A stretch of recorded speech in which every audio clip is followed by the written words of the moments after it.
اخبار پڑھو، افسانے پڑھو، ناولیں پڑھو، کہانیاں پڑھو، دماغ صحیح ہو جائے۔ قرآن پڑھنے پر گمراہی آئے، اللہ آہا اللہ قرآن اِنَّ هَذَا لَشَيْءٌ عَجَابٌ، سارے معبودوں کو ختم کر دیا۔ ہاں یہ ہماری عزا دیوی کہاں جائے گی؟ عزا بڑی مشہور دیوی تھی۔ احد کی لڑائی میں جب صحابہ سے چوک ہو گئی اور جیتی لڑائی صحابہ ہار گئے، اللہ کے نبی جناب محمد رسول اللہ صلی اللہ علیہ وسلم اپنے ساتھیوں کو لے کر وہ پہاڑ کے اوپر چلے گئے۔ ابو سفیان آیا، کہا لگتا ہے محمد مر گئے۔ اللہ کے نبی نے کہا اے ابو بکر و عمر جواب مت دینا، کہا لگتا ہے ابو بکر بھی مر گیا ہے، پھر کہتا عمر بھی مر گیا ہے، عمر برداشت نہیں کر پائے۔ کہا وہ دشمن خدا اللہ کے حبیب بھی زندہ ہے، ابو بکر بھی زندہ ہے، عمر بھی زندہ ہے، ہم تمام لوگ زندہ ہیں۔ ابو سفیان نے نعرہ لگایا اولو حبل، اولو حبل، حبل کی جے ہو، حبل کی جے ہو۔ کیا لگایا؟ اولو حبل۔ پھر کہتا ہے لنا عزا ولا عزا لکم، وہی سمجھا رہا ہوں، کہا ہماری عزا دیوی کہاں جائے گی؟ لڑائیوں میں فتح دینے والی، مصیبتوں میں کام آنے والی، ہماری ضرورتوں کی پوری کرنے والی عزا دیوی کہاں جائے گی؟ نیچے ابو سفیان کھڑا ہے اور نعرہ لگا رہا ہے لنا عزا ولا عزا لکم، ہمارے پاس ہے مدینے والوں عزا دیوی ہے تبھی ہم لڑائی جیتے ہیں، اور تم لوگوں کے پاس عزا دیوی نہیں ہے۔ اللہ کے نبی جناب محمد رسول اللہ صلی اللہ علیہ وسلم نے عمر فاروق سے کہا اے عمر تم جواب دے دو۔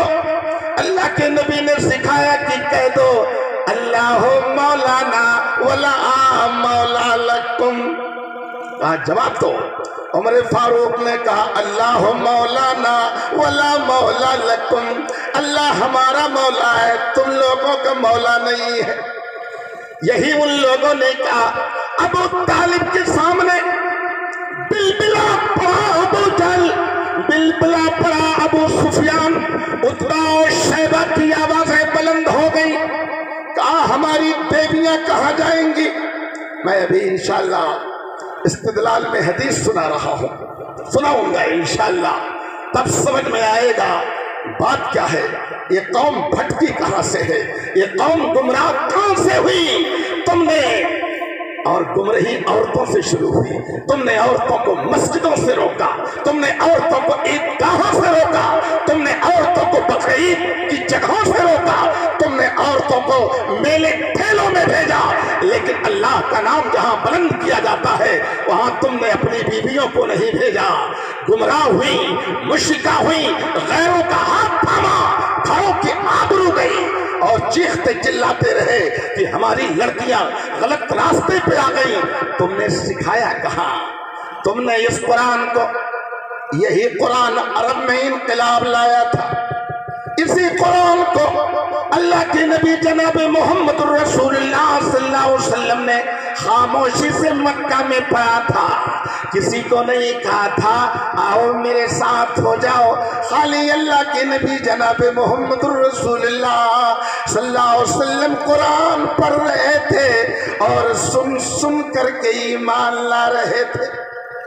اور یہ کام کتنے افسوس کی بات، اللہ کا آخری لاسٹ ٹریٹمنٹ، اللہ کا آخری ٹریٹمنٹ ہے انسانوں کے لیے قرآن کے شریعت، آخری نسخہ ہے۔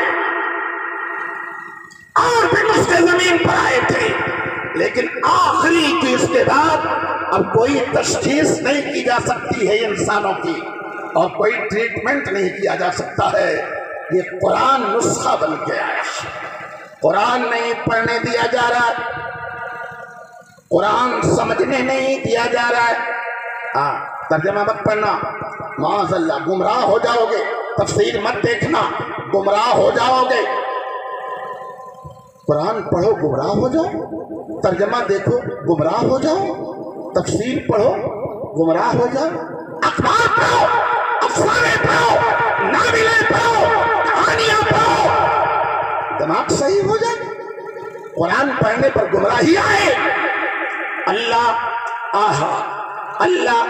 قرآن میں فرما رہا ہے، اللہ کہہ رہا ہے او میرے بندو وَلَقَدْ يَسَّرْنَا الْقُرْآنَ لِلذِّكْرِ فَهَلْ مِن مُدَّكِرٍ۔